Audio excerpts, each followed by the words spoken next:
The frost lay across the heather like a dusting of icing sugar on a stale cake. Beautiful to look at, but promising nothing but a toothache of a cold to anyone foolish enough to be standing in it. PC Hamish Macbeth was currently one such fool. He was crouched behind a dry stone wall on the upper slopes of Ben Plock, his breath pluming in the biting air, his red hair flattened by a hat that had seen better decades, let alone days. Beside him, Lugs, his small, indeterminately bred dog, gave a shiver that rattled his collar tags. "Wheesht, you soft thing," Hamish whispered, nudging the dog with his boot. "It's not cold, it's bracing." In truth, Hamish was freezing. But the alternative to freezing on a mountain while checking a rabbit snare was sitting in the police station in Lochdubh, where the electric heater smelled of burning dust and the telephone was threatening to ring. Headquarters in Strathbane had been trying to reach him since Tuesday regarding a missing form about sheep-dipping regulations. Hamish had decided that the sheep were likely dipped or undipped, regardless of his paperwork, and had elected to pursue breakfast instead. He retrieved the rabbit, a scrawny thing that wouldn't make much of a stew, and began the long, loping descent toward the village. The sun was struggling to pierce the low-hanging mist that clung to the sea loch, turning the water into a sheet of hammered pewter. Lochdubh looked peaceful from this height, a scattering of whitewashed cottages huddled against the wind, innocent as a postcard. But Hamish knew better. In Lochdubh, innocence was usually just a cover for gossip, and peace was merely the time between feuds. By the time he reached the harbour, the frost was melting into a slick, treacherous slush. Hamish's stomach gave a hollow rumble, a sound loud enough to startle a seagull perched on a lobster creel. He figured the rabbit could wait for dinner.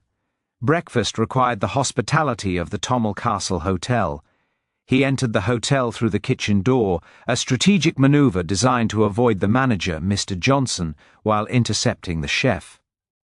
"Morning, Hamish," said the chef, a man named Rory, who had once thrown a cleaver at a food critic. He didn't look up from chopping onions. "There's a pot of coffee on the stove and a bacon roll that fell off a plate by accident. It would be a shame to waste it." "You're a humanitarian, Rory," Hamish said, seizing the roll with the speed of a striking cobra. He moved to the dining room, coffee in hand, intending to find a quiet corner to warm his bones. Instead, he found the room dominated by a voice that sounded like a foghorn with an Oxford education. "It is simply a matter of methodology," the voice boomed. "You cannot police a community if you are part of the community. You must be the scalpel, not the skin." Hamish stopped. Sitting at the best table by the window, the one usually reserved for the Halbert and Smythes, was a man who looked as if he had been designed by a committee of people who had never visited the countryside, but had read a lot of adventure novels. He was wearing a tweed suit so new it squeaked, a tactical vest with unnecessary pockets, and a pair of pristine hiking boots that were currently resting on a velvet chair. This was Marcus Sterling. The village had been buzzing about him for 2 days. Sterling was a former detective chief inspector from the Metropolitan Police who had retired early to write true crime novels. He had arrived in Lochdubh with a laptop, a publisher's advance, and an ego the size of a small planet, intending to write a non-fiction exposé titled "The Lawless Highlands: Why Rural Policing Fails." "Ah, speak of the devil," Sterling announced, spotting Hamish. He didn't stand up, he just waved a piece of toast like a gavel. "Constable Macbeth, join us. I was just explaining to this charming waitress why the crime rate in this sector is artificially low." The charming waitress was Sheila, a local girl who looked like she was calculating exactly how much hot tea she could accidentally spill on Sterling's lap without getting fired. Hamish drifted over, adopting his best expression of vacant amiability. He slouched, letting his shoulders drop and his mouth hang slightly open. It was a look that said, "I am harmless, I am slow, and I am definitely not worth your time." "Is that so, sir?" Hamish asked, blinking slowly. "I thought the crime rate was low because people were too busy trying to keep warm to rob each other." Sterling laughed, a sharp barking sound. Quaint. Very quaint. But incorrect. I have been reviewing public records. No arrests for 6 months.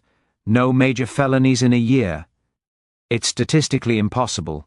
It suggests suppression of evidence, Constable. It suggests a policeman who turns a blind eye. He leaned forward, his eyes gleaming with the predatory delight of a man who believes he is the smartest person in the room. I'm here to uncover the truth, Macbeth. I'm going to find the skeletons in Lochdubh's closets, and when I do, I shall put them in my book. I'm going to show the world that this idyllic village is a cesspool of covered-up sins. Hamish took a bite of his bacon roll, chewing thoughtfully. He looked at Sterling's tactical vest. Are you going to arrest deer, or are those pockets for your pencils? They are for field equipment, Sterling snapped, his face reddening slightly. Something you wouldn't understand. I see you don't even carry a radio. How do you communicate with your superiors? Telepathy, mostly, Hamish murmured, and smoke signals when the wind is right. Sterling slammed his toast down. You think this is a joke. You're exactly the archetype I'm writing about. The village bobby, lazy, entrenched, corrupt through inactivity. Well, mark my words, I'm going for a walk up to the crags this afternoon. I've heard rumours about a poaching ring operating in the hills. Real police work, Macbeth. Something you should try sometime. Hamish felt a cold prickle at the back of his neck that had nothing to do with the draughty window. The crags were dangerous ground, full of hidden crevices and unstable scree. But more importantly, the poaching ring Sterling was referring to was likely just Hamish himself, and perhaps old Angus Mac Clory trying to put a pot of stew on the table. I'd be careful up at the crags, sir, Hamish said, his voice dropping to a helpful, monotone drone. The mist comes down fast, and the rocks can be slippery for a man in new boots. I've navigated the urban jungle of London for 30 years, Sterling sneered. I think I can handle a few rocks. Hamish finished his coffee in one gulp. He whistled for Lugs, who had been trying to hypnotize a sausage on a nearby table. Right you are, sir, Hamish said, touching the peak of his cap. Enjoy your walk, and if you find any of those skeletons, do let me know. I've been looking for a spare set for the biology class at the school. He left the hotel, leaving Sterling fuming in his wake. But as Hamish stepped back into the cold morning air, the smile vanished from his face. Sterling wasn't just a nuisance, he was a threat.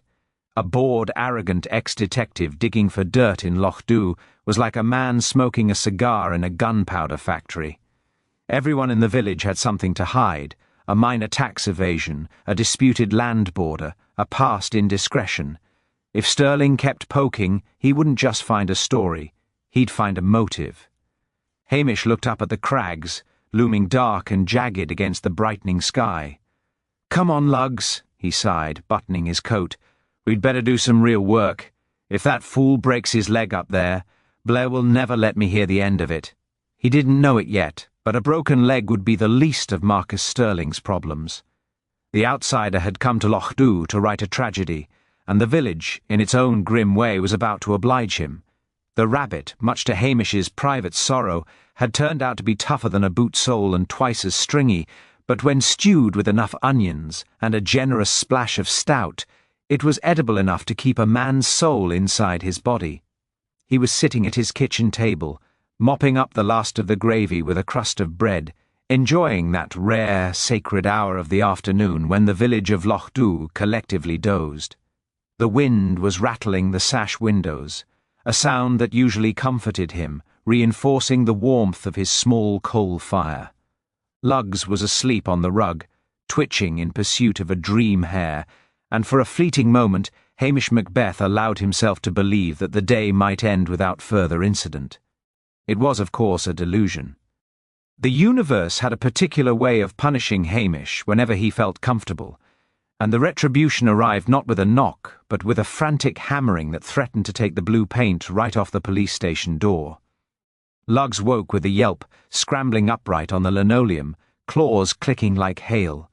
Hamish sighed, putting down his bread. He knew that knock. It was the knock of a man who had seen something he wished he hadn't, or perhaps a man who had done something he wished he hadn't. He opened the door to find Angus MacClory standing on the step, looking like a wet scarecrow. The old crofter was shaking, his face the colour of uncooked dough, and he was clutching his cap so tightly his knuckles were white. "It's the Sassenach," Angus gasped, his voice thin against the wind. "The one with the pockets. Up at the Devil's Pot." "Mr. Stirling?"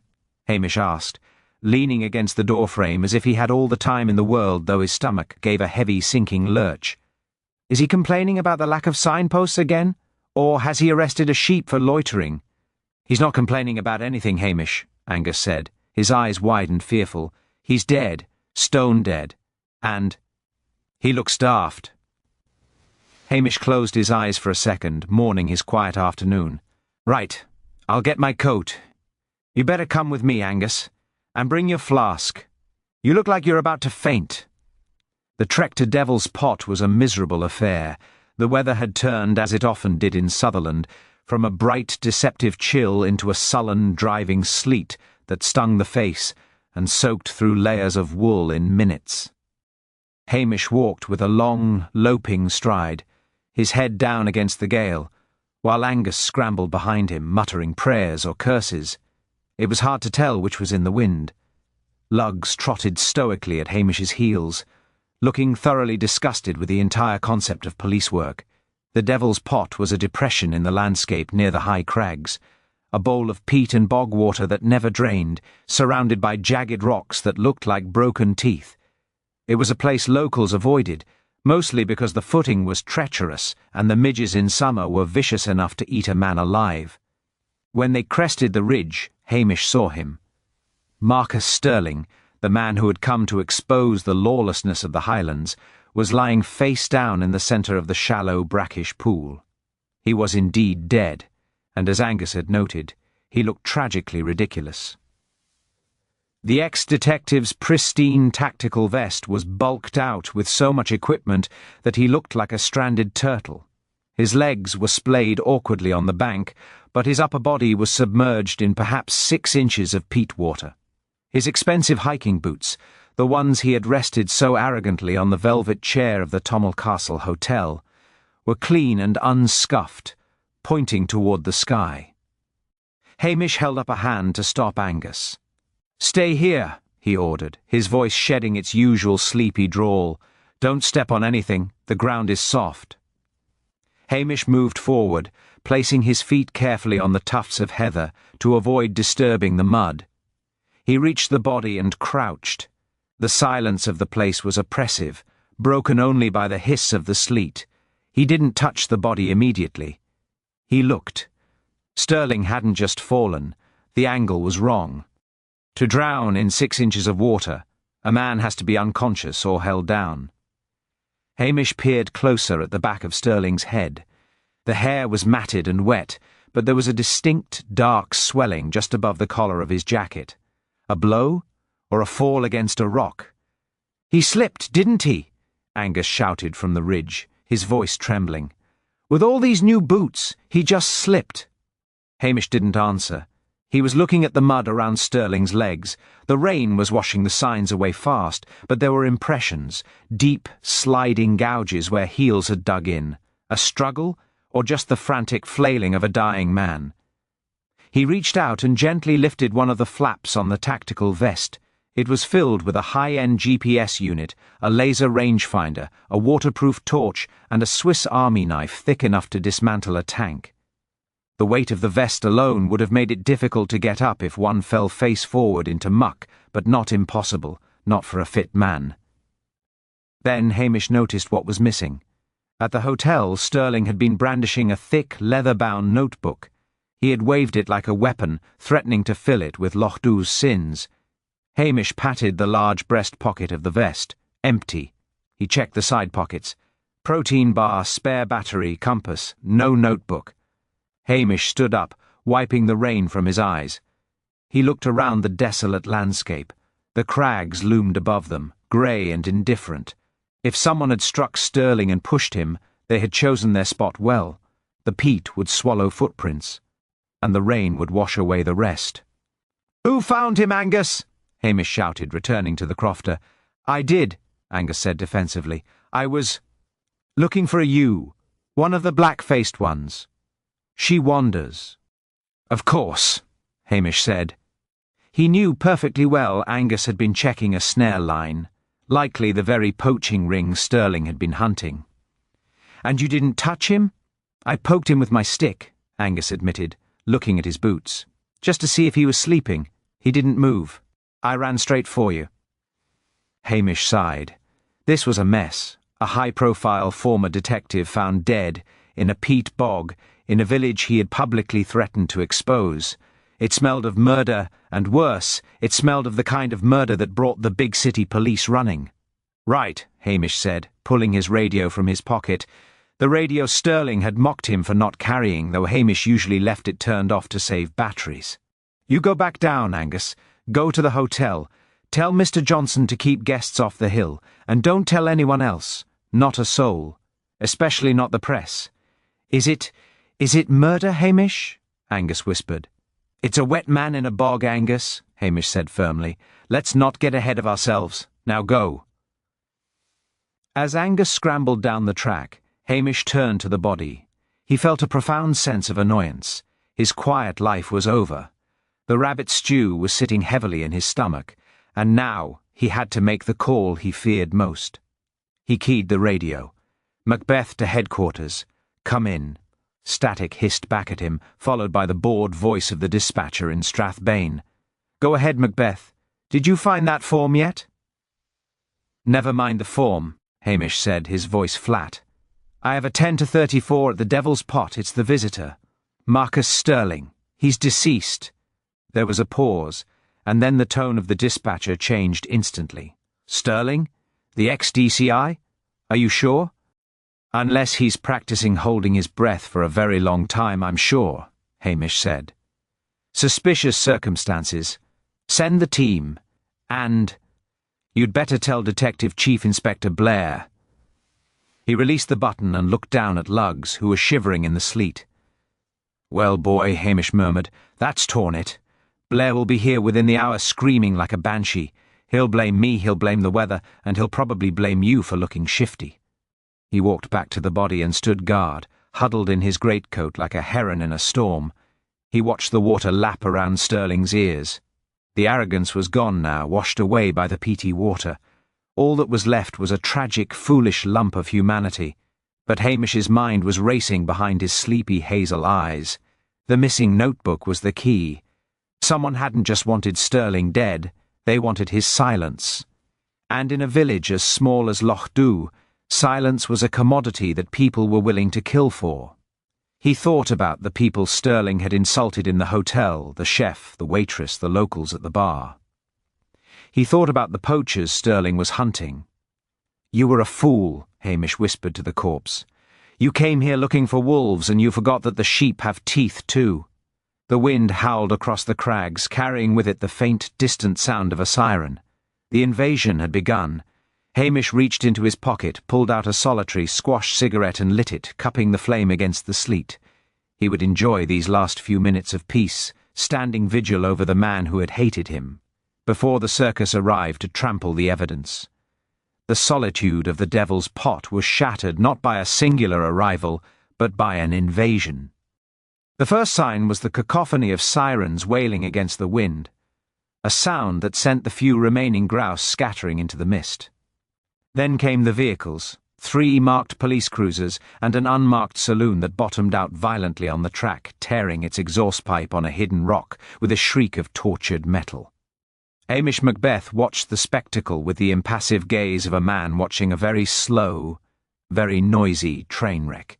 He took a final drag of his cigarette, pinched out the cherry with calloused fingers, and pocketed the butt. Luggs, sensing the shift in authority, retreated behind Hamish's legs and let out a low, skeptical growl. The lead car door opened and Detective Chief Inspector Blair emerged. He did not step out, he erupted. A man of significant girth and even more significant temper, Blair was already turning a dangerous shade of purple as his polished city shoes sank immediately into the ankle-deep slurry of peat and sheep droppings. "Macbeth!" Blair roared, his voice cracking with indignation as the wind whipped his thinning hair across his eyes. What in the name of sanity is this place? I've driven through rivers shallower than this road. If I've damaged the suspension on the squad car, I'm taking it out of your wages for the next 40 years. Hamish touched the peak of his cap, his expression shifting seamlessly into a mask of bovine stupidity. It's a bit soft underfoot, right enough, sir. The Devil's Pot is known for its suction. Blair stomped up the incline, breathing heavily, flanked by his usual shadows, Detectives Anderson and McNabb. They looked like miserable bookends, hunched in cheap raincoats that were proving woefully inadequate against the Sutherland sleet. "Never mind the geology lesson, you useless streak of misery," Blair snapped, stopping 3 feet from the body and grimacing. "Is that him? Sterling, the writer?" "Aye, sir," Hamish said softly. "It is." Blair stared at the corpse of the former Metropolitan detective. For a moment the bluster faltered, replaced by a flicker of genuine unease. In the police fraternity, a dead officer, even a retired one who wrote trashy exposés, was a bad omen. But Blair, being Blair, quickly buried the discomfort under a layer of professional arrogance. "Right," Blair barked, rubbing his hands together as if preparing to carve a turkey. "Secure the scene, Anderson McNabb. Get the photographer up here before the rain washes away whatever evidence Macbeth hasn't already trampled." "Well, what happened, Macbeth? Did he trip over his own ego?" "He was found face down, sir," Hamish explained, pointing a long finger toward the back of Sterling's head. "There's a nasty lump on the skull. And he's in the water, but his lungs might not be full of it. It looks like he was struck." Blair squatted down, a precarious maneuver that strained the seams of his trousers, and peered at the wound. "Struck? Or fell? The man is wearing enough gear to scale Everest. He probably lost his balance on these accursed rocks, fell backward, cracked his noggin and rolled in. Accidental death, misadventure." "His notebook is missing, sir," Hamish interjected mildly. Blair looked up, blinking rain out of his eyes. "Hi, what?" "His notebook, a big leather thing. He was waving it around in the hotel this morning, telling everyone he was going to write down their secrets. He had it in his vest. It's gone now." "So?" Blair scoffed, straightening with a groan. "It probably fell out when he tumbled. It's likely at the bottom of this bog, dissolving along with his career." "You're always looking for a conspiracy, Macbeth. It's because you have nothing better to do. If you spent half as much time policing as you do inventing mysteries, this village wouldn't be, well, whatever it is." "He was also investigating a poaching ring, sir," Hamish added, dropping the bait he knew Blair would snatch. "He told me he was coming up here to catch them in the act." Blair's eyes narrowed. The word poaching seemed to act on him like a galvanic shock. "Poaching? Up here? Who found the body?" "Angus MacClory, sir." "McClory!" Blair shouted, spinning around to face the empty hillside as if expecting the old crofter to materialize. "I knew it! That shifty-eyed little weasel has been poaching since the dawn of time. I arrested him in '98 for stealing a pheasant, though the charges didn't stick thanks to your incompetence. Angus was just looking for a sheep, sir," Hamish lied effortlessly. "Rubbish!" Blair waved a hand, dismissing the very concept of sheep. "Here's what happened. Sterling comes here, playing the hero. He catches MacClory or one of his degenerate friends red-handed. An altercation ensues. MacClory panics, hits him with a rock or a shepherd's crook, and pushes him in. It's manslaughter at the very least. Maybe murder." Blair turned to Anderson, his face flushed with the triumph of a man who had solved a puzzle by ignoring half the pieces. "Get a unit to MacClory's croft. Turn it upside down. Look for wet clothes, muddy boots, and anything that looks like a weapon. Bring him in. And use the handcuffs, he's a slippery one." "But, sir," Hamish said, "Angus is 70. He has rheumatism in his knees. I doubt he could overpower a man of Sterling's size, especially one wearing a tactical vest." "Adrenaline, Macbeth!" Blair roared, spit flying in the rain. "The desperation of the criminal mind. Now get out of my sight. You're contaminating the crime scene just by standing there breathing on it. Go back to the village. Control the crowds. Hamish looked around.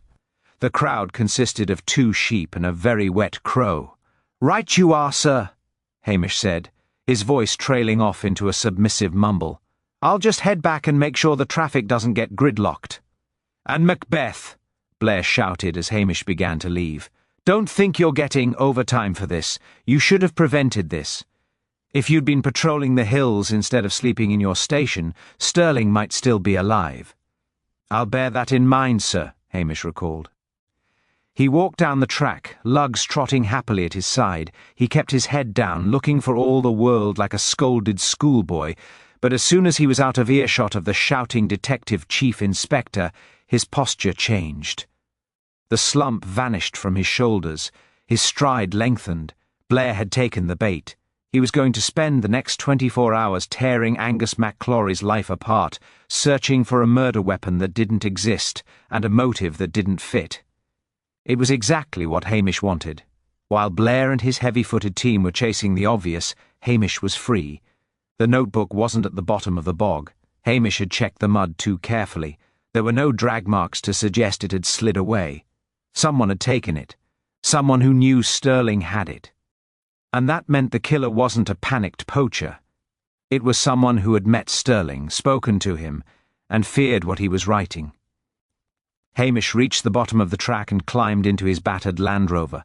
He patted Lugs on the head. Well, boy, he said, starting the engine with a cough of black smoke. Blair is busy hunting for an imaginary tiger. That leaves us free to go and have a chat with the real animals. He turned the vehicle not toward the police station, but toward the village shop. He needed information, and he needed it from the one person in Lochdubh who knew more about the residents' secrets than Marcus Stirling ever could. Mrs. Wellington, the minister's wife. But first, he needed to stop at the post office. If Stirling had been mailing chapters to his publisher, Mrs. Kennedy would know the weight of the envelopes, the destination, and probably half the content. The investigation was officially under the command of Strathbane CID, which meant, for the first time that day, Hamish Macbeth could actually get some work done. The heater in the police Land Rover rattled like a bag of bolts as Hamish Macbeth drove away from the crime scene, leaving the chaos of Strathbane CID to the mercy of the elements. He felt a pang of sympathy for Angus MacClory, but he knew the old poacher was wily enough to lead Blair on a merry dance through the bracken for at least 3 hours before surrendering. That gave Hamish time. His first stop, naturally, was the post office. In Lochdubh, the post office was the village's central nervous system, and Mrs. Kennedy was the brain that processed every signal. The bell above the door chimed cheerfully, a stark contrast to the grim scene at the Devil's Pot. The shop smelled of peppermint humbugs and floor wax. "It's a terrible business, Hamish," Mrs. Kennedy said, before the door had even closed. She was leaning over the counter, her eyes magnified behind her thick spectacles, looking like a startled owl. To die in a bog. And him with such lovely luggage. "Aye, it's a sad end," Hamish agreed, drifting toward the counter with the practised ease of a man who sensed a free cup of tea in the offing. "And a mystery, too. Blair thinks it was Angus, of course." Mrs. Kennedy snorted, a sound of pure derision. "Angus? The man can't open a jar of pickles without winding himself. It wasn't Angus. It was that notebook." Hamish paused, his hand hovering over a display of chocolate bars. "The notebook? You saw it then? Saw it? I nearly had it thrown at me." Mrs. Kennedy beckoned him closer, lowering her voice to a conspiratorial whisper. "Mr. Stirling was here yesterday morning. He wanted to weigh a package, a thick envelope, addressed to a literary agent in London. But he was writing in that black book of his while he waited. He was muttering, 'Hamish, listing names. Did you catch any of them?' Hamish asked, his hazel eyes wide and vacant, masking the sharpness of his attention. "I have excellent peripheral vision," Mrs. Kennedy said proudly, sliding a plate of shortbread across the counter. He wrote down "the doctor," and then he wrote "prescriptions," and then he underlined "the major" 3 times. Hamish took a piece of shortbread, chewing slowly. Dr. Brodie and Major Forsyth. 2 pillars of the community. Did he say anything else? He asked about the fire of '98, Mrs. Kennedy said, her voice dropping even lower. You remember, Hamish, the old boathouse that burned down, the one the insurance company paid out so handsomely for? He asked if it was true that the petrol cans were found in the loch. Hamish nodded. That fire had paid for the renovation of the Tommel Castle Hotel. He was digging deep then, not just poaching. He was digging for dirt, Hamish. And he found it. He looked triumphant. A nasty look on a man, if you ask me. Hamish thanked her, pocketed a second piece of shortbread for lugs and headed back out. The picture was shifting. Stirling hadn't been hunting rabbits, he had been hunting reputations. His stomach, having been only momentarily pacified by the shortbread, demanded more substantial attention. He drove the short distance to the Tommel Castle Hotel, parking round the back near the kitchen vents which were currently emitting the heavenly scent of roasting lamb. He found Rory, the chef, in a state of agitated chopping. The kitchen was hot and smelled of rosemary and stress. "I have no soup for you, Macbeth," Rory shouted, waving a cleaver. "That idiot policeman from the city has set up a command post in my dining room. He's demanding sandwiches. Sandwiches! I am a classically trained chef, not a canteen worker." "Blair has a heavy appetite," Hamish soothed, leaning against the prep table. "But a man can't think on an empty stomach. And I'm sure you'd rather I was out there solving the murder than in here getting in your way." Rory sighed, defeated by Hamish's logic, and ladled a generous portion of Cullen skink into a bowl. "Eat it and get out. You're bad for business." "Speaking of business," Hamish said, puffing soup, "Mr. Stirling, he was staying here. Did he have any visitors? Anyone he argued with?" Rory stopped chopping. He looked at the door to ensure it was closed, then leaned in. "He had a row last night. In the bar. With a woman. A tourist?" "No." "A local. I didn't see her face, I was in the kitchen, but I heard the voice. Sharp. Angry. She told him to leave the dead alone. She said he didn't know what he was starting." "And Stirling?" He laughed. He called her hysterical. Said the truth was worth more than her petty dignity. Then she threw a glass of sherry at him. I had to clean the carpet. Hamish finished the soup, his mind racing. A local woman, protective of the dead, worried about dignity. It narrowed the field, but not enough. "One more thing," Rory added, wiping his hands on his apron. After she left, Stirling called. From the lobby. He was loud. He said, "I've got the proof. It's in the ledger. I'm meeting the contact at the Crags tomorrow." He wasn't hunting poachers, Hamish. He was meeting someone. A meeting that turned into a swimming lesson. Hamish murmured. He left the kitchen, slipping out before Mr. Johnson could spot him. The wind had dropped slightly, but the air remained heavy with the threat of more snow. Hamish stood by the harbour wall, looking out at the dark water. Stirling had a list, the doctor, the major, and a mysterious woman. He was investigating an old fire, prescription records, and something involving a ledger. He had arranged a meeting at the Devil's Pot, ostensibly to catch poachers, but in reality to confront someone, or to be paid off. Hamish's mooching had yielded a harvest of secrets, but it had also painted a target on the back of half the village. As he walked back to the Land Rover, he saw a curtain twitch in the window of the doctor's surgery.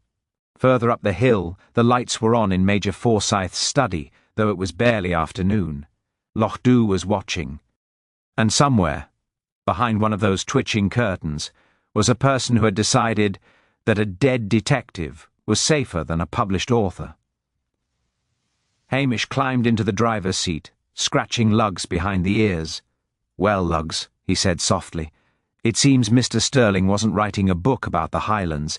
He was writing a blackmail catalogue, and someone decided to cancel his subscription." Hamish started the engine. He needed to know who the woman in the bar was, and to do that, he would need to visit the one person who could navigate the social minefield of the upper class better than anyone else. He turned the wheel toward Tommel Castle, not the hotel, but the private residence. It was time to see Priscilla. The gravel drive of Tommel Castle crunched beneath the tyres of the police Land Rover, a sound distinctly less elegant than the purr of the Bentley that was currently parked by the front steps. Hamish Macbeth pulled up behind the luxury vehicle, his battered Land Rover looking like a poor relation who had arrived uninvited to a wedding. He sat for a moment, gripping the steering wheel, summoning the fortitude required to face not just the chilly reception of the Colonel, Priscilla's father, but the confusing, aching territory of Priscilla herself. He smoothed his hair, which immediately sprang back into a red halo of unruliness, and stepped out. The castle loomed above him, a Victorian monstrosity of turrets and granite that seemed designed to repel invaders, specifically those on a policeman's salary. Priscilla Halberton Smythe was in the rose garden despite the biting wind. She was wearing a coat that likely cost more than Hamish's annual heating bill, and she was ruthlessly deadheading the winter shrubs with a pair of secateurs. Standing a safe distance away was a man Hamish recognized instantly as suitable. He was tall, chinless, and wearing a barber jacket that was distressingly clean. "Hamish," Priscilla said, not looking up as he approached. "I wondered how long it would take you. I heard about the body at the Devil's Pot. I assume Blair is currently tearing up the countryside looking for a convenient scapegoat." "He is that," Hamish said, stopping by the gate.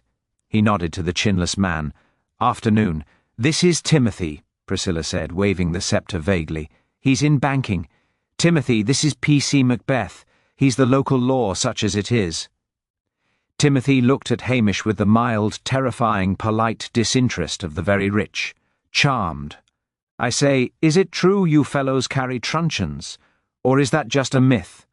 "Only for the midges, sir," Hamish said, his voice dropping into the soft, lilting drawl of the simple Highlander. "They can be fierce this time of year." He turned back to Priscilla. "I was hoping for a word, Priscilla, about the visitor, Mr. Sterling." Priscilla sighed, handing the secateurs to a startled Timothy. "Go and check the tyres on the Bentley, Timothy. I think one of them is looking a bit soft." Once Timothy had crunched away, the mask dropped. Priscilla looked at Hamish, her blue eyes sharp and intelligent. "You look tired, Hamish, and hungry. Have you eaten anything other than that soup Rory gave you?" "News travels fast," Hamish smiled, though it didn't quite reach his eyes. "I'm fine. But Sterling wasn't just a writer, Priscilla. He was a blackmailer. He was looking into the fire of '98, and the medical records at the surgery. He had a row with a woman in the hotel bar last night. I need to know who it was." Priscilla wrapped her coat tighter around herself and began to walk toward the house, gesturing for Hamish to follow. "I was there," she admitted quietly. "I was having a drink with Daddy. Sterling was abominable. He was drunk, and he was loud. The woman, it was Mrs. Forsyth." Hamish stopped dead. "The Major's wife? Yes. She was trying to be discreet, but Sterling was goading her. He kept asking her if the Major's war wound was the only thing he was faking. He mentioned the insurance payout from the boathouse fire. He asked her if she knew where the petrol cans were buried. And what did she do?" "She threw her sherry at him," Priscilla said, a ghost of a smile touching her lips. "It was quite magnificent, actually. But she was terrified, Hamish. I saw her hands shaking when she left. The Major's reputation is everything to her. If Sterling was going to expose some ancient fraud, well, people kill for less in the Highlands." They reached the kitchen door. The warmth from inside spilled out, smelling of beeswax and roasting game. Hamish felt the familiar tug of longing, not for the luxury, but for the ease of it, for a life where the biggest worry was a soft tyre on a Bentley. "Blair thinks it was Angus MacClory," Hamish said, leaning against the stone jamb. "He's convinced it was a poaching dispute." "Blair is an idiot," Priscilla said dismissively. "But Hamish, be careful. If Sterling was blackmailing the Major, and the doctor, that's the establishment. Those are powerful men. If you go poking around, you might find yourself transferred to Glasgow before you can blink." "I'm used to poking," Hamish said. He looked at her, really looked at her. "And how is Timothy? Is he the one?" Priscilla looked away, her gaze drifting to the distant hills. "He's safe, Hamish. He's solvent, and he doesn't live in a police station that smells of wet dogs." She turned back, her expression softening. "Don't look at me like that. Go and solve your murder. And if you prove Angus innocent, I'll make sure Daddy invites you to the shooting dinner. You can arrest Timothy for being boring." Hamish watched her go inside. The door closed, leaving him in the cold. It was the same old dance, close enough to see the fire but never allowed to sit by it. He trudged back to the Land Rover, his heart heavy but his mind sharpening. Mrs. Forsyth, the Major, the fire of '98, it was all connected. Sterling had found out that the accidental fire that funded the Major's comfortable retirement was arson. He had lightly found the proof in the ledger he had mentioned on the phone. And now Sterling was dead in a bog, and his notebook was missing. Hamish started the engine. He needed to find Angus before Blair bullied a confession out of him. But as he drove back down the winding road toward the village, his radio crackled into life. "All units," Blair's voice boomed, distorted by static but unmistakable in its triumph. "Suspect in custody. I repeat, suspect in custody. Matt Clory has been apprehended at his croft. Items recovered include a bloody cane and, wait for it, the victim's wallet. I'm bringing him in." Hamish slammed his hand against the steering wheel. "The wallet! Angus, you daft old fool!" He gunned the engine, the Land Rover shuddering as he pushed it beyond its comfortable cruising speed of 30 miles an hour. Blair had found the wallet. That was the slam-dunk evidence the chief inspector needed. But it was wrong. It was too neat. A poacher who kills a man in a panic doesn't steal his wallet and then leaves it lying around to be found. He buries it in the midden heap or throws it in the loch, unless someone wanted it to be found. Hamish sped through the village, ignoring the startled look of Mrs. Kennedy as he roared past the post office. He stopped at the police station just as Blair's convoy arrived. The scene was a chaotic tableau of flashing lights and shouting men. Angus Clory was being hauled out of the back of a squad car, looking small, frail, and utterly bewildered. He was handcuffed, and tears were streaming down his weather-beaten face. "I found it in the heather," Angus was wailing. "I swear, Hamish, I found it on the track. I was going to hand it in. Save it for the judge, you murderous little peasant," Blair shouted, looking gleeful. He spotted Hamish and grinned, a predator who had just secured his meal. "Ah, Macbeth. Just in time to see real police work. We found the wallet in his coat pocket, and the stick he used to bash Sterling's brains in. Case closed." Hamish stepped forward, looking unkempt and slow. He scratched his head, staring at the evidence bag Blair was waving. "Is that so, sir? A wallet? And was there any money in it?" £200, Blair gloated. "Robbery gone wrong. Simple as that." "Strange," Hamish murmured, loud enough for the assembled constables to hear. "Angus owes the grocer £50. If he stole the wallet for money, why is the money still in it? And why would he keep the wallet in his pocket instead of taking the cash and burning the leather?" Blair's smile faltered for a fraction of a second, but he bulldozed on. "Panic, Macbeth. Panic makes people do stupid things. Unlike you, who does stupid things naturally. Get out of my way. I have a statement to make." They dragged Angus inside. Hamish stood on the pavement watching the door close. The red herring had swallowed hook, line, and sinker, but Hamish had seen something else in the chaos. As the officers had hustled Angus out of the car, Hamish had noticed the Major's Land Rover parked discreetly down the street. And watching from the window of the surgery opposite was Dr. Brodie. The village was closing ranks. They were letting Angus take the fall. Hamish reached into his pocket and pulled out his own notebook, a battered, dog-eared thing that cost 50 pence. He turned to a fresh page. 1, Angus didn't do it. 2, weak, too smart. 2, the wallet was planted. Who plants £200? Someone rich. 3, Mrs. Forsyth threw sherry. Dignity. 4, the Major has a fake war wound? He looked at the darkening sky. The lazy policeman had work to do. He couldn't save Angus by shouting at Blair. He had to prove the poacher's innocence by catching a predator much higher up the food chain. He needed to find the missing ledger, and he had a suspicion that it wasn't in a peat bog, but somewhere much drier and much closer to home. "Come on, Lugs," Hamish whispered to the dog, who was sniffing the tire of Blair's car with disdain.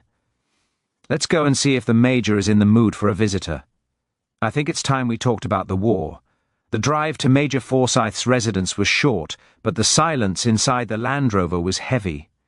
Hamish Macbeth parked on the gravel verge outside the wrought-iron gates, unwilling to bring his rust bucket of a vehicle too close to the pristine lawns. Luggs, sensing the gravity of the mission, stayed in the passenger seat, resting his chin on his paws with a mournful sigh. Hamish walked up the path, his boots crunching on the frost. The house, a Georgian manor that seemed to frown at the surrounding hills, was dark, save for a single light in the study. He rang the bell, and after a long pause, the door was opened not by a maid, but by Mrs. Forsyth herself. She was a woman who wore her dignity like armour, but tonight the armour was dented. Her eyes were red-rimmed, and she held a handkerchief twisted tightly in her hands. "Hamish," she said, her voice brittle, "we heard about the arrest. That poacher. Is it over then?"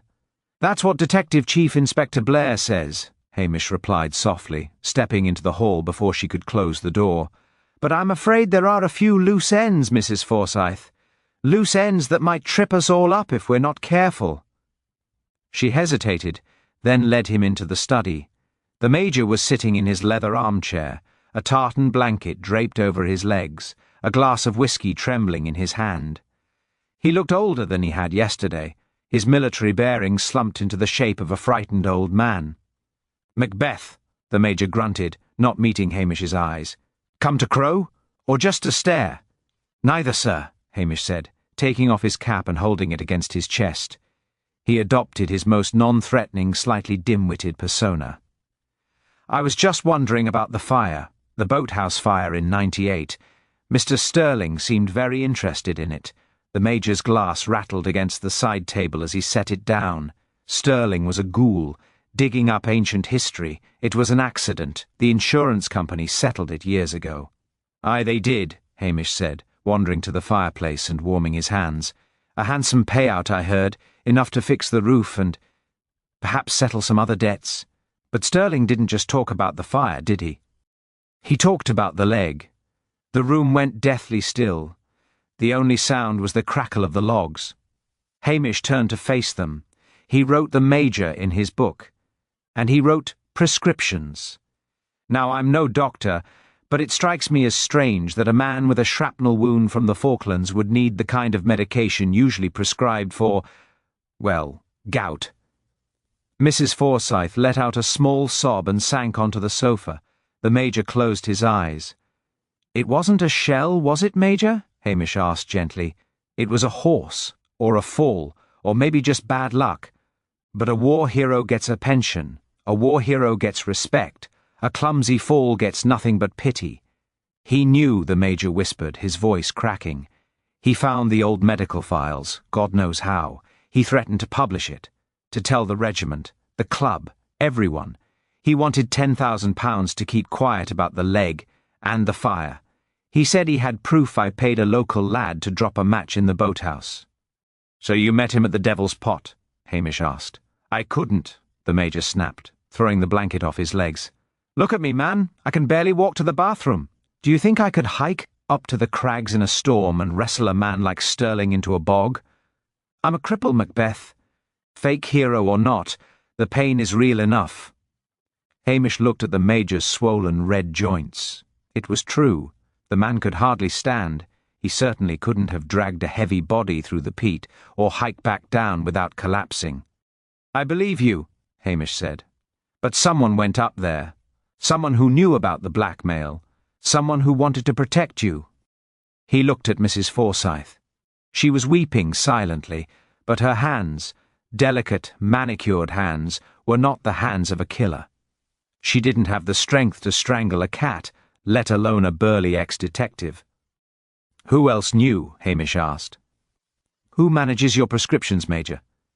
"Dr. Brodie," Mrs. Forsyth whispered. "He's treated James for 20 years.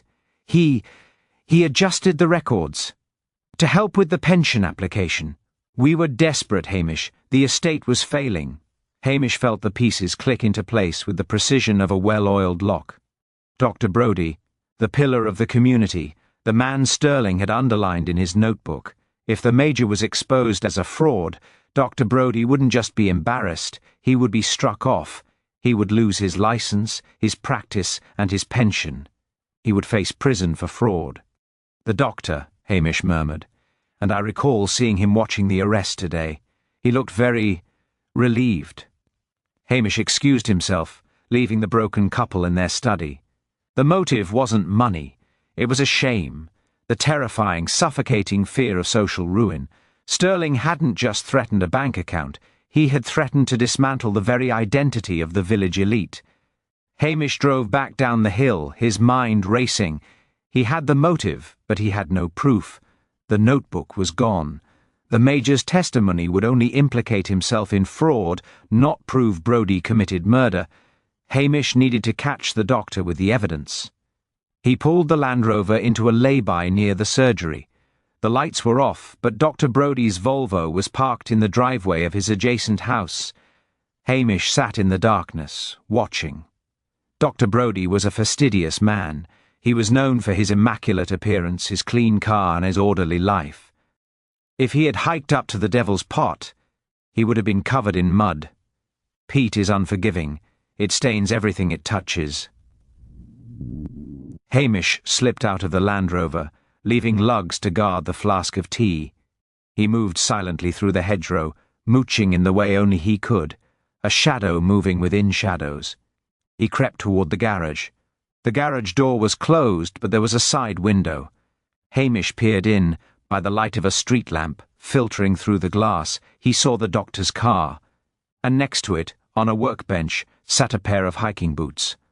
They were clean, suspiciously clean, scrubbed raw, but it was what was hanging on the drying rack that caught Hamish's eye, a waterproof jacket, and protruding from the pocket, weighing down the fabric, was a rectangular shape, a heavy, leather-bound shape.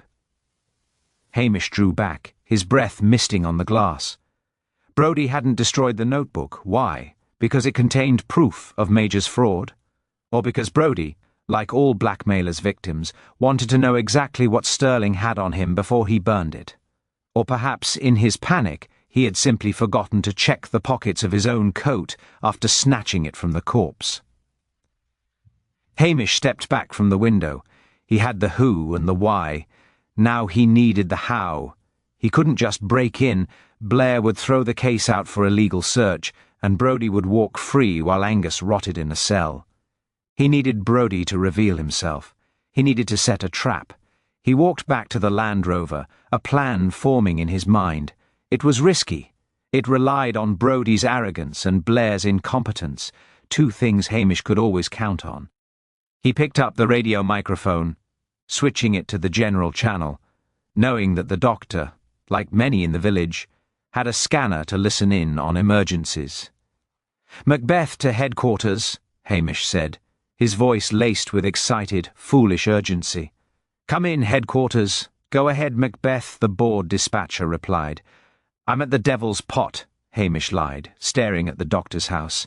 "I found something. It looks like a second set of footprints, and I think I see a book stuck in the rocks further down the gully. I'm going down to retrieve it. It looks like that ledger Blair was screaming about." He waited. Silence. Then a light flicked on in the upstairs window of the doctor's house. "Copy that, Macbeth," the dispatcher said. "Do you require assistance?" "Nay," Hamish said cheerfully. "I'll get it myself. It'll take me about 20 minutes to climb down. Macbeth out." He hung up the mic and slumped back in the seat, watching the house. The light upstairs went out. A moment later, the downstairs hall light flickered on. The front door opened, and Dr. Brodie emerged, hurrying toward his car. He wasn't wearing his medical coat. He was wearing a dark raincoat and carrying a torch.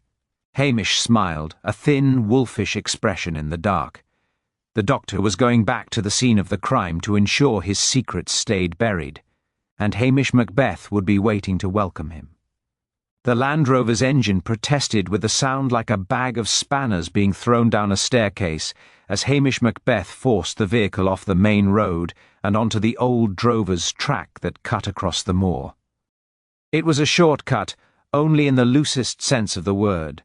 A jagged scar of mud and granite that would have destroyed the suspension of a lesser vehicle.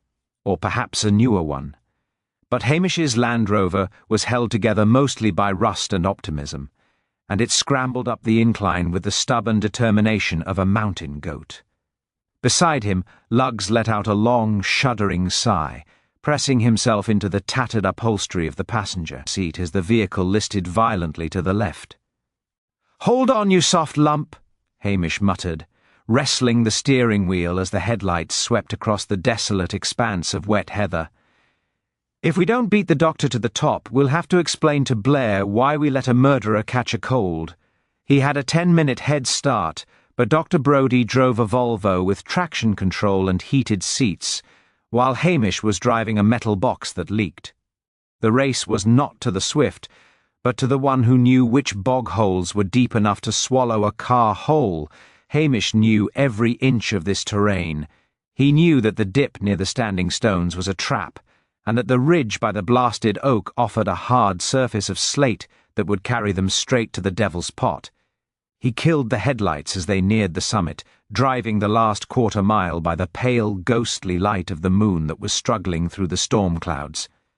He parked behind a cluster of boulders, hidden from the main track, and scrambled out. The wind up here was a physical force, slapping against his face with freezing wet hands. "Stay," he whispered to Luggs, cracking the window open an inch. "And don't bark. If you bark, no sausages for a week." Luggs looked offended, but curled into a ball. Hamish moved fast, crouching low, moving with the fluid grace that so often surprised those who only knew him as the village plod. He reached the edge of the Devil's Pot, the scene of the crime now silent and empty, the yellow police tape fluttering dismally in the gale. He needed bait. He reached inside his greatcoat and pulled out the object he had grabbed from the glove box, an old water-swollen copy of a Tide timetable from 1999, wrapped in a clear plastic sandwich bag. In the dark, half submerged in the peat, it looked enough like a leather notebook to fool a desperate man.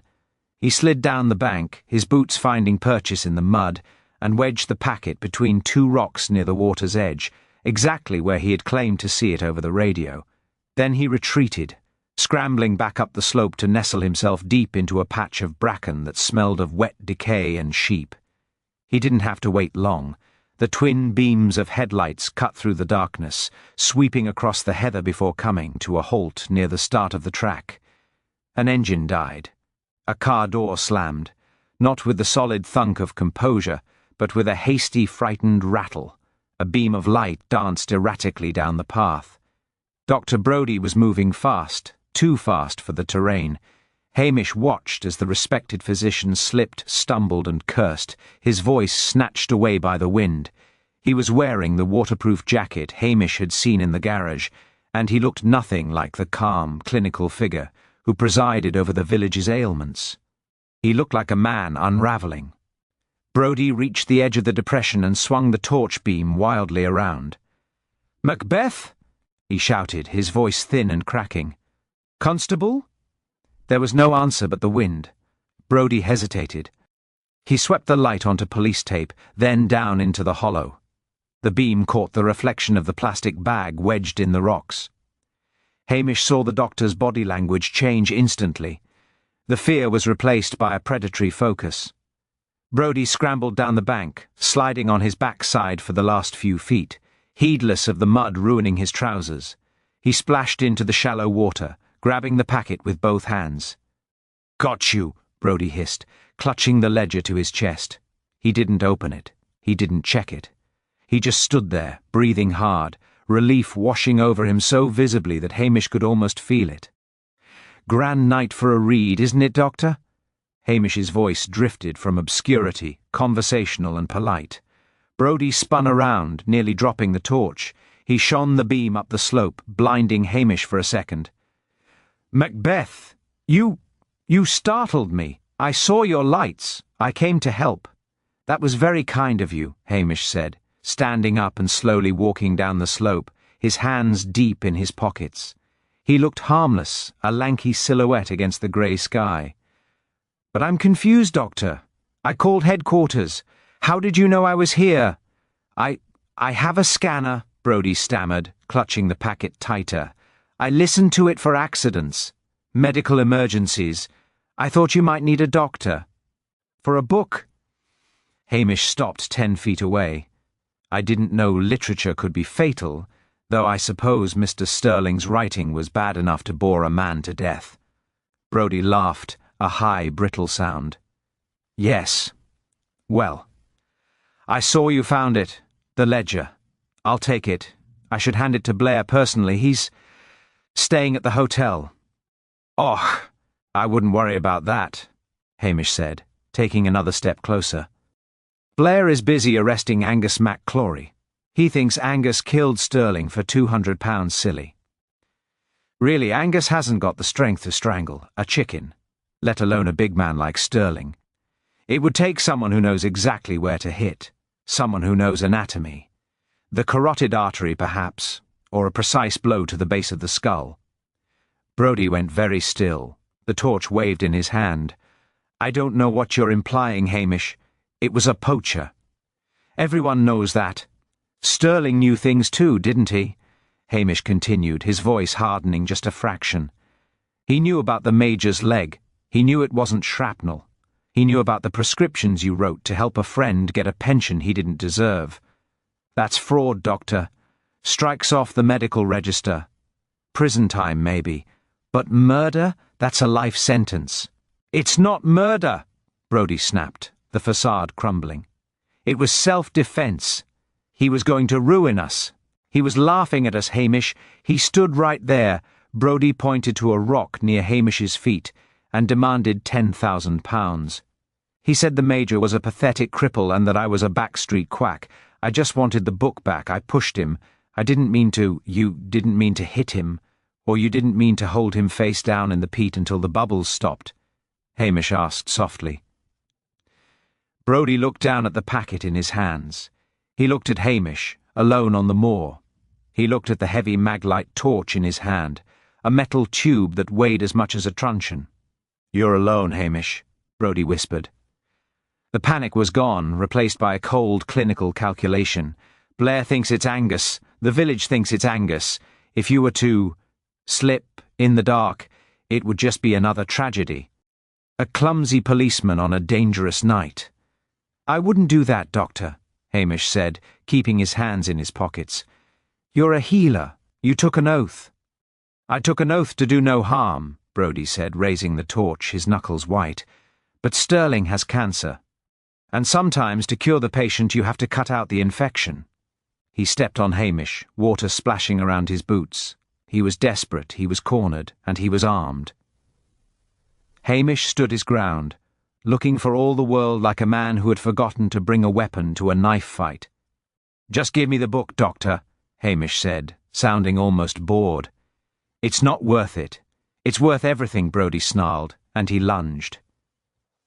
Dr. Brodie moved with the desperation of a man who sees his entire life collapsing into a sinkhole of scandal, but he swung the heavy maglite torch with the clumsiness of a man who had paid someone else to chop his firewood for the last 30 years. The beam sliced through the rain, aiming for Hamish's temple, a blow meant to silence the village constable forever and leave him as just another tragic accident on the treacherous moors. But Hamish Macbeth was not a stationary target, nor was he the slow-moving rustic he pretended to be.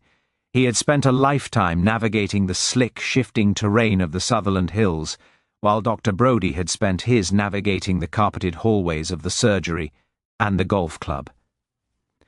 Hamish didn't block the blow. He simply wasn't there when it arrived. He stepped to the left, his boot finding a solid tuft of heather, and allowed the doctor's momentum to do the rest. Brodie, expecting resistance, overbalanced. His expensive boots lost their purchase in the slime of the devil's pot, and with a yelp of surprise that was swallowed instantly by the gale, he pitched forward. He landed face first in the same peat bog where he had drowned Marcus Sterling, the torch flying from his hand to hiss and splutter in a puddle. Before Brodie could scramble up, spitting mud and curses, Hamish was on him. There was no cinematic struggle, no trading blows. Hamish simply dropped a knee onto the small of the doctor's back, pressing him into the mire with the weight of a man who knew exactly how to pin a recalcitrant ram. He reached for his belt, and the metallic snick-snick of the handcuffs echoed with finality against the wind. "I think that's quite enough of that, Doctor," Hamish said, his voice calm, breathless only from the exertion of the hike rather than the fight. "You'll catch your death lying in the damp like this, and I've just had this coat cleaned." He hauled Brodie to his feet. The pillar of the Lochdubh community looked utterly wretched. Mud coated his face, his silver hair was plastered to his skull, and his eyes were wide with the shock of a man who has suddenly realized that the rules of polite society do not apply in a peat bog at midnight. You trapped me," Brodie gasped, straining against the cuffs. "That wasn't the ledger. You lied." Hamish reached down and retrieved the plastic-wrapped packet from where Brodie had dropped it. He peeled back the sodden plastic to reveal the cover. "Aye, well, honesty is a virtue, Doctor, but so is survival. This is a tide table from 1999. I keep it to remind me not to go fishing when the moon is full, but it seemed to catch your interest well enough." Brodie stared at the booklet, his face crumbling. "For that? I came up here for that?" "You came up here to destroy evidence of a murder," Hamish corrected him, steering the doctor roughly up the slope toward the Land Rover. "And to commit a second one. That's the thing about secrets in a village, Doctor. They're like thistles.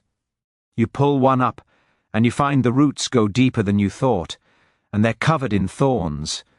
As they crested the ridge, Luggs was waiting by the Land Rover, barking furiously at the darkness, sensing the violence that had just passed.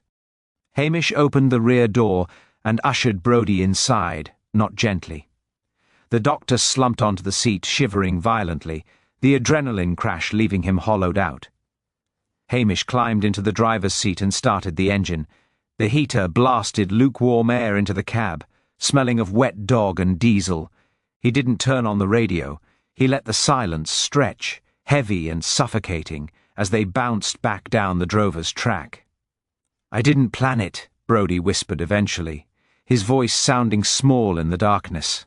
"Sterling." He was relentless. He showed me the notebook. He had everything: the dates of the prescriptions, the falsified reports for the Major's pension. He said he was going to ruin me. He called me a fraud in a tweed suit. I saw red, and so you saw to it that he wouldn't see anything at all," Hamish said, keeping his eyes on the treacherous road. "And then you let Blair arrest Angus MacClory, a man who trusts you with his health. You were going to let him go to prison for a crime you committed to save your own reputation.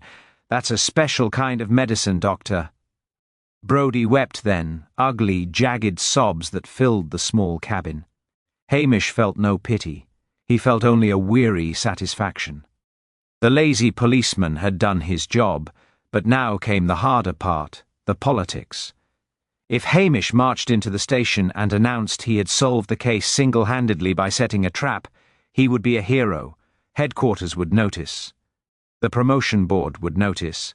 And before he knew it, he would be Sergeant Macbeth of Strathbane, spending his days pushing paper and his nights missing the smell of the sea. He needed a story that cleared Angus, convicted Brodie, and left Hamish Macbeth exactly where he was, overlooked and underestimated. They reached the outskirts of the village. The lights of the police station were blazing, a beacon of activity in the sleeping town. Hamish pulled up, but he didn't get out immediately. He turned in his seat to look at the prisoner. "Listen to me closely, Doctor," Hamish said. "You're going to confess. You're going to tell them everything about the Major, the prescriptions, and Sterling. But here is how it happened. You didn't come up to the Devil's Pot to kill me. You came up there to surrender." Brodie looked up, confused. "What? You heard on the scanner that I'd found the ledger," Hamish lied smoothly. "You knew the game was up. You were guilty of Angus being arrested. You came to find me to turn yourself in, but you slipped in the dark and fell. That's why you're covered in mud. That's why you're crying. You're a broken man seeking redemption, not a killer caught in a trap." "Why?" Brodie asked, wiping his nose on his shoulder. "Why would you help me?" "I'm not helping you," Hamish said coldly. "I'm helping myself. If I bring you in as a prize catch, I get a medal. If you come in as a voluntary confession, I'm just the taxi driver. And frankly, Doctor, I don't want the medal. I just want my station back." Hamish got out, hauled Brodie from the back, and marched him to the front door. He kicked it open. Inside, the scene was chaotic. DCI Blair was shouting at a cowering Angus MacClory, who was handcuffed to a chair. Detectives Anderson and McNabb were drinking Hamish's tea and looking bored. They all froze when the door opened. Hamish stood there, looking dishevelled, wet and slightly gormless, holding the arm of the most respected man in Lochdubh, who was covered in peat and weeping. "Sir," Hamish said, addressing Blair with wide, innocent eyes, "I found Dr. Brodie wandering on the moor. He seems to have something he wants to tell you. I think your interrogation of Angus was so fierce it scared the conscience right out of the real killer." Blair's mouth fell open. He looked from Angus to Brodie, his brain struggling to process the shift in reality. "I did it," Brodie sobbed, collapsing onto the nearest chair. "I killed Sterling. I couldn't live with the guilt of an innocent man suffering. Detective Blair, your relentless pursuit, it broke me." Hamish stepped back, fading into the background, a small, satisfied smile touching his lips as Blair's expression shifted from confusion to dawning, unearned triumph. The trap had sprung, but the quarry wasn't just the killer. It was the Chief Inspector's vanity. The transition from bullying a terrified crofter to accepting the surrender of the village's most prominent physician was a leap that would have broken a lesser man's brain. But Detective Chief Inspector Blair possessed a mind so lubricated by self-regard that it could slide over any contradiction without friction. He stared at Dr. Brodie, his mouth working silently like a goldfish that had been dropped onto a carpet. For a moment, the silence in the police station was absolute, broken only by the hiss of the gas heater and the dripping of peat water from Hamish's coat onto the floorboards. You confess?" Blair stammered, his eyes darting to the sodden packet Hamish had placed on the desk, the ledger that was nothing more than a tide table. "I do," Brodie whispered, his head in his hands, mud dripping from his nose onto the linoleum. "I killed him. I struck him. I held him down. He was going to expose the Major. He was going to ruin everything. The shame. I couldn't bear the shame." Blair straightened his tie. He puffed out his chest. A slow, terrifying grin spread across his face, the look of a man who had just drawn a royal flush after bluffing with a pair of twos. "I knew it," Blair breathed, looking around at his stunned subordinates. "I knew it all along. Anderson, McNabb, did I or did I not tell you that the arrest of MacClory was a tactical maneuver?" Anderson blinked, looking at the floor. "I believe you said he was a murderous little peasant, sir." "Tactics, Anderson!" Blair roared, slamming his hand on the desk, causing a half-empty mug of tea to jump. "Psychological warfare. I knew that if I applied enough pressure to the weak link, this poacher here, the real culprit's conscience would crack. I was squeezing the village, and look, the pip has popped out." Hamish Macbeth, who was currently leaning against the filing cabinet looking like he might fall asleep standing up, nodded vigorously. "It was a masterstroke, sir. I was wondering why you were shouting so loud at Angus. I didn't realize you were aiming your voice at the doctor's guilt." "Exactly, Macbeth. Finally, you show a glimmer of understanding." Blair turned his predatory gaze on Brodie. "So the Major is involved? Fraud? Pension schemes? This is bigger than a simple murder. This is a conspiracy. I'll be on the front page of the record for a month." He marched over to Angus MacClory, who was still cowering in the chair, and unlocked the handcuffs with a flourish of magnanimity. "Get out of here, MacClory. You were a useful pawn, but your part in this operation is over. Go back to your hovel and try not to steal anything on the way." Angus didn't wait to be told twice. He scrambled up, clutching his bruised wrist, and bolted for the door, shooting a terrified glance at Hamish as he passed. Hamish gave him a barely perceptible wink. Angus would be halfway to the hills before Blair realized he'd forgotten to return the stolen wallet, which was, of course, still in the evidence bag.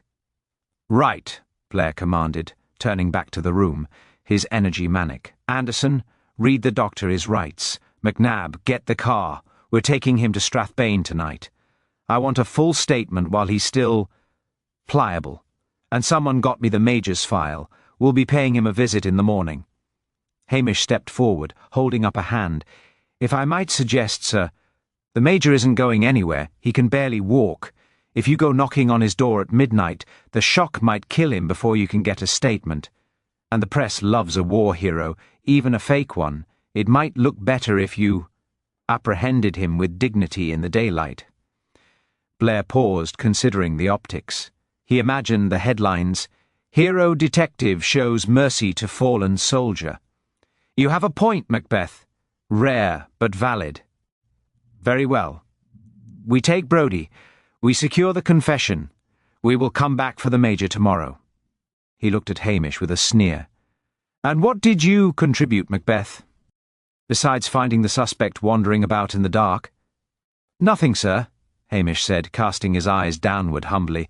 "I just gave him a lift. I was out looking for a sheep." "Typical," Blair snorted. "While I am conducting a complex psychological operation to unmask a killer, you are looking for livestock. You are a disgrace to the uniform, Macbeth. It is a miracle you haven't accidentally set fire to the station." "I'll try my best, sir. Your best is pathetic.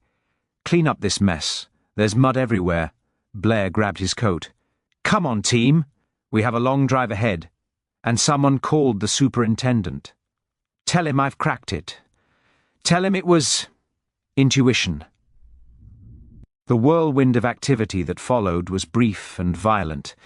Brodie was hauled to his feet, cuffed, and marched out into the night, his head bowed in defeat. He didn't look at Hamish. He was too busy staring into the abyss of his own ruined life. Anderson and McNabb followed, laden with evidence bags and equipment, leaving a trail of wet footprints and the lingering smell of cheap aftershave. Hamish stood in the doorway of the station, lugs by his side, watching the taillights of the convoy disappear down the Loch Road. The silence rushed back in to fill the void left by the sirens, heavy and wet and welcome. The rain had stopped, and the clouds were breaking apart to reveal a cold, indifferent moon.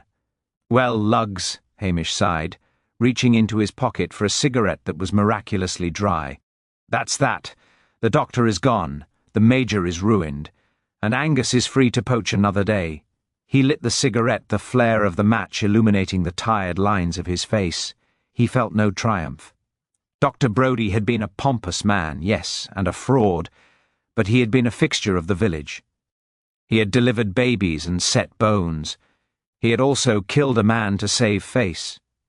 It was a tragedy of small-town proportions, petty sins growing into monstrous acts. Hamish turned back inside and looked at the mess. Mud on the floor, half-drunk cups of tea on the desk. The evidence locker was left open. It was a tip, but it was his tip. He walked over to the desk and picked up the plastic bag containing the 1999 tide table. He tossed it into the bin. There was no ledger.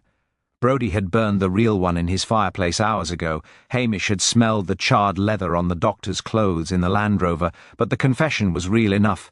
Blair would have his headlines, the Major would lose his pension, and Lochdubh would have a new scandal to gossip about for the next decade. Hamish walked to the kitchen area, his stomach giving a loud, complaining growl. The adrenaline was fading, leaving behind a hollow hunger. He opened the cupboard, a tin of beans, a heel of stale bread, and, yes, the venison pie Priscilla had brought earlier. He had only eaten a slice. "Come on, lugs," Hamish said, cutting a generous wedge of the cold pie. "Let's have supper. And then, for the love of God, let's unplug the phone." He sat in his chair, feet up on the desk, chewing the rich, gamey meat. He listened to the wind rattling the sash windows. He was safe. He wasn't going to Strathbane. He wasn't getting a commendation. He was just Hamish Macbeth, the village idiot who happened to know where the bodies were buried, and more importantly, how to keep them there. But as he finished his meal, a thought occurred to him. The Major. The old man was sitting in his house, waiting for the axe to fall. Hamish knew Blair would arrive in the morning with sirens blazing. It seemed cruel to let the old soldier wait in the dark. Hamish wiped his mouth, put his cap back on, and sighed. "One last trip, lugs. Just to be neighbourly." He retreated into the night. The investigation was over, but the policing, the real policing, the kind that dealt with people rather than statutes, was never quite done. The drive back up the hill to Major Forsyth's residence was a sombre affair, undertaken not with the adrenaline of the chase, but with the heavy, plodding duty of a man who knows that justice and the law are often two very different cousins who rarely speak to one another. The Land Rover's headlights cut through the gloom, illuminating the familiar potholes that Hamish Macbeth navigated by muscle memory alone. Luggs, sensing the change in his master's mood, sat up on the passenger seat and let out a low, sympathetic whine, pressing his wet nose against Hamish's elbow. "I know, lad," Hamish murmured, shifting gears with a grinding crunch. "It's late to visit, but I suspect the Major isn't sleeping tonight. And if we leave him to his own thoughts until morning, we might find we have two bodies to deal with instead of one." The gates of the manor were open, just as he had left them. The house itself was plunged into darkness, save for that single persistent light in the study window, a yellow eye staring unblinkingly out at the moors. Hamish parked the Land Rover on the gravel, the silence of the engine's death rattle instantly replaced by the soughing of the wind in the Scots pines. He didn't knock this time. The front door was unlocked, a detail that sent a cold prickle of alarm down Hamish's spine. In the Highlands, doors were only left unlocked for neighbours or undertakers. He stepped into the hallway, the air thick with the scent of beeswax and old dust, and walked softly toward the strip of light beneath the study door. Inside, the scene was exactly as he had feared, arranged with the grim theatricality of the Victorian era.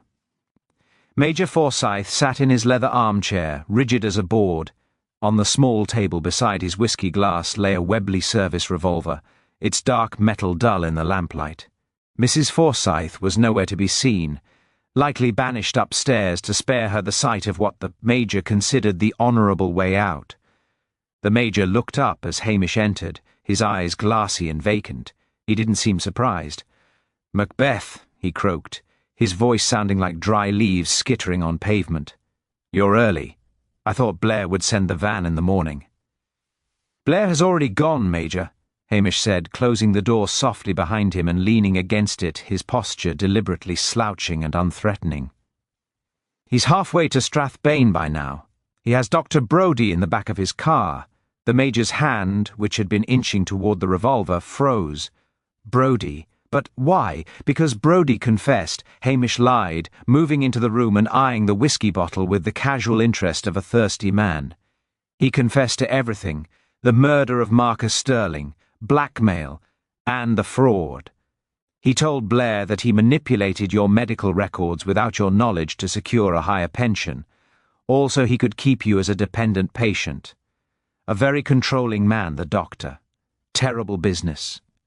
It was a monstrous fabrication, one that absolved the Major of his own greed and painted the now ruined doctor as a Svengali figure. But Hamish saw the effect it had.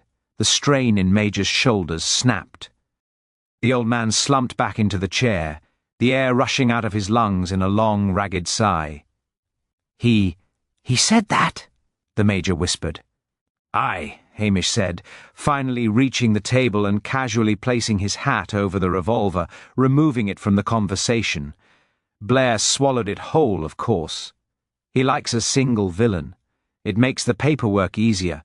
He's convinced Brodie was the mastermind behind the whole village's troubles. The Major looked at Hamish, and for the first time the fog of despair lifted, replaced by a sharp, calculating intelligence. He knew Hamish was lying. He knew that Hamish knew about the arson, the fake leg, and the complicity, but he also saw the lifeline being thrown. "And the notebook?" the Major asked, his voice trembling slightly. "Sterling's notebook?" "The notebook is gone," Hamish said simply. "Dr. Brodie destroyed it. There is no evidence, Major. Just the word of a confessed murderer versus that of a war hero. And who do you think the courts will believe?" Hamish poured a generous measure of whisky into the Major's glass, and then, after a moment's consideration, poured a smaller one for himself into a water tumbler. "However," Hamish continued, taking a sip and letting the burn settle in his chest. "There is the matter of the pension. It would be a strange thing if, after discovering such a terrible deception by your doctor, you continued to claim the full disability allowance. People might talk. They might wonder why you didn't notice the error." The Major nodded slowly, clutching the glass with both hands. Yes, of course, I should write to the board. Tell them there's been a miraculous improvement. The Highland air. A miracle indeed, Hamish agreed. And perhaps a donation to the village roof fund. The church has been leaking something fierce this winter. It would be a fine gesture of community spirit. "Consider it done, Hamish," the Major said, tears standing in his eyes. "Consider it done." "Then I'll be off," Hamish said, draining his glass and picking up his hat, deftly slipping the revolver into his greatcoat pocket in the same motion. "I wouldn't want to keep Lugs waiting. He gets a terrible wind if he sits in the car too long." "Macbeth!" the Major called out as Hamish reached the door. The old man struggled to stand, his bad leg taking the weight without a wince. "You're a good man. Better than we deserve." "I'm just a lazy one, Major." Hamish smiled, his face shadowy in the doorway. "It's too much work arresting everyone. I'd never get any fishing done." He returned to the Land Rover, heavy revolver weight in his pocket. He would toss it into the deepest part of the loch on his way home. The Major would sleep tonight. Mrs. Forsyth would stop weeping, and the village would go on. Justice had been served, Lochdubh style, rough, pragmatic, and entirely off the books. Hamish climbed into the driver's seat and patted Lugs on the head. Right then. Home. And if the phone rings, we're letting the machine take it. I've had enough of the human race for one day. As he drove away, the single light in the study window winked out. The darkness of the Highlands reclaimed the house, wrapping it in a cloak of silence. In the village, the lights of the Tommel Castle Hotel were dimming. The only sound was the wind singing through the glens. It was over.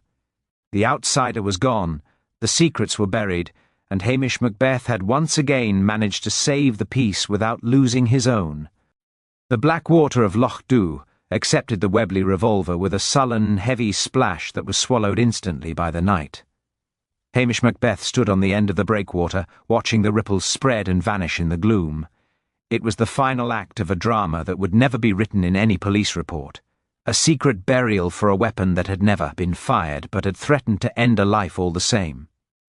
He stood there for a long moment, listening to the wind sighing through the rigging of the fishing boats, feeling the weight of the Major's despair lift from his own shoulders.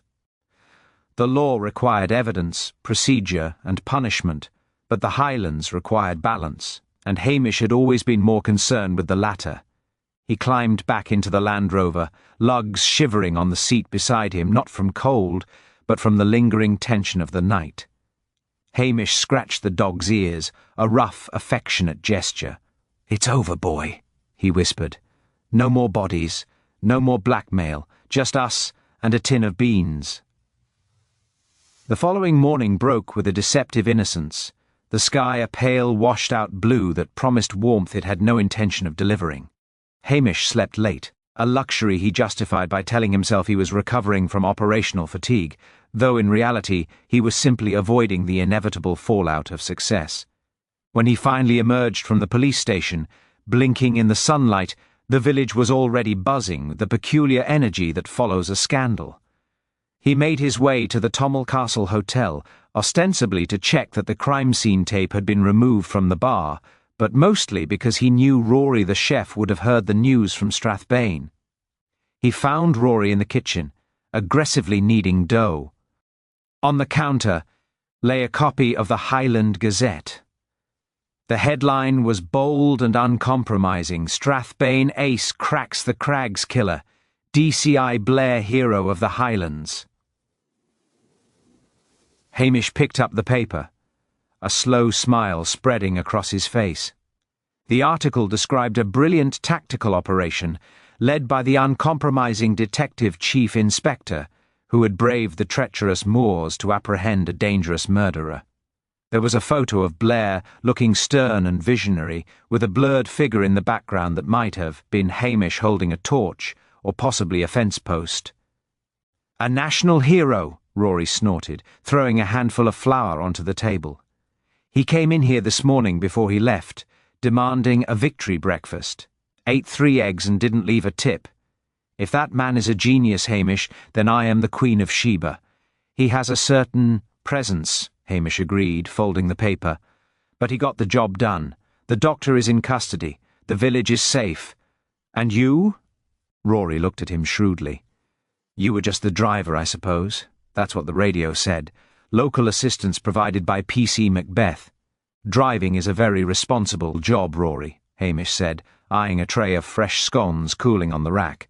1 wrong turn and you end up in a bog. Speaking of which, those scones look like they might need testing. For poison. You can never be too careful. Rory sighed and tossed him a scone. Get out of my kitchen, Macbeth. You're a menace to my profit margins. Hamish took his prize and wandered down to the harbour. He saw Angus MacClory sitting on a coil of rope, mending a lobster pot. The old poacher looked up as Hamish approached, his face cracking into a gap-toothed grin. Morning, Hamish, Angus called. I see Blair took all the glory. It's a heavy burden, Glory, Hamish said, leaning against the harbour wall and breaking off a piece of scone for lugs. I prefer a light load. I hear the Major made a sudden donation to the church roof fund this morning. A very generous one. Angus winked. Aye. And I hear he's written to the pension board. Apparently the sea air has worked a miracle on his leg. He was seen walking to the post box without his stick. It's a day of wonders, Hamish. It is that, Hamish murmured. A day of wonders. He was about to head back to the station when a sleek grey car pulled up beside him. The window slid down with an electric hum, revealing Priscilla Halberton Smythe. She looked immaculate, as always, a stark contrast to Hamish's frayed cuffs and wind-reddened face. I'm on my way to the airport, she said, her voice cool but her eyes lingering on his face. Timothy is flying back to London. He finds the Highlands a bit too exciting for his tastes. A pity, Hamish said, resting his elbows on the car door. He seemed like a man who enjoyed a good spreadsheet. Priscilla smiled, a genuine warm expression that made Hamish's heart give a treacherous little jump.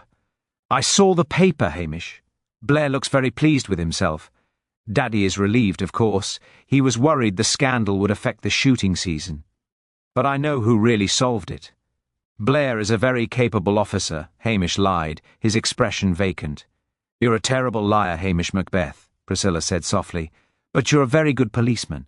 Just don't get too comfortable. One day someone is going to notice that you're not nearly as stupid as you look, and then you'll be in trouble. I'll try to keep my mouth shut then. Hamish grinned. Do that. And Hamish? There's a casserole in the back seat. Cook made too much. I thought Lugs might like it. She drove away before he could thank her, the grey car disappearing around the bend of the Loch Road. Hamish stood for a moment, watching the dust settle. He retrieved the casserole, pheasant and red wine by the smell of it, and whistled to Lugs. Come on, boy. We've got lunch, and for once we don't have to share it with a dead body. Back at the police station, the silence was absolute. The phone was off the hook, the fire was crackling in the grate, and the smell of the casserole was filling the room, chasing away the lingering scent of damp wool and old crimes. Hamish served himself a bowl, poured a mug of strong tea and sat back in his chair, putting his feet up on the desk. He looked around the shabby room. To the world, it was an outpost of incompetence, manned by a lazy fool who let the city police do the heavy lifting. But to Hamish, it was a sanctuary. He had saved a reputation, caught a killer, and protected his friends, all without having to fill out a single form in triplicate. He took a pheasant bite.